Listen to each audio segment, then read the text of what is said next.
Corruption has eaten away like a cancer into the soul of India and Indian politics. It is widespread. It starts at the electoral process and carries on through governance. Sadly, no party has been exempt. No party has a monopoly on virtue, and no party has a monopoly on corruption. I really hope and pray that, like other countries, we will be able to get rid of this cancer from our system.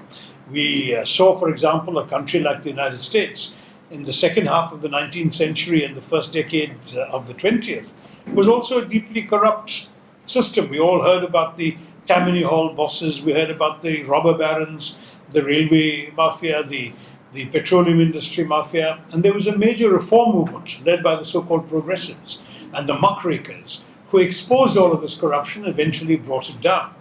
In India, the period of exposure is happening, but unfortunately, the system has not sufficiently changed to completely eliminate either the sources or temptations of corruption.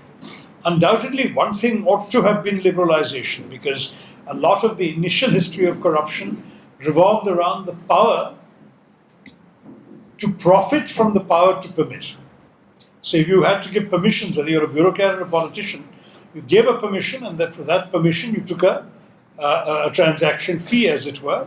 And that was how the logic of liberalization was: the fewer permissions required, the more the dead hand of regulation was lifted, the fewer would be the opportunities for corruption. Sadly, this seems to, though there are fewer incidents, there are larger amounts. And therefore, in the end, corruption seems only to have got worse in absolute terms.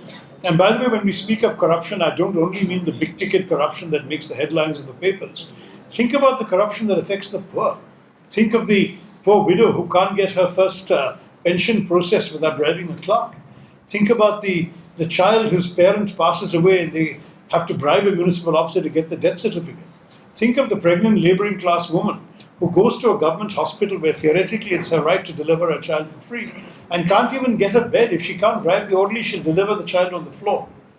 These are the kinds of corruption that are also affecting our society at the very simplest, most basic levels.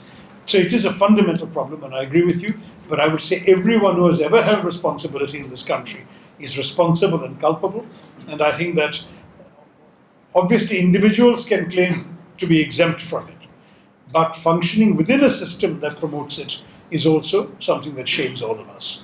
And how much we can build up a critical mass of resistance to prevent corruption remains a major challenge.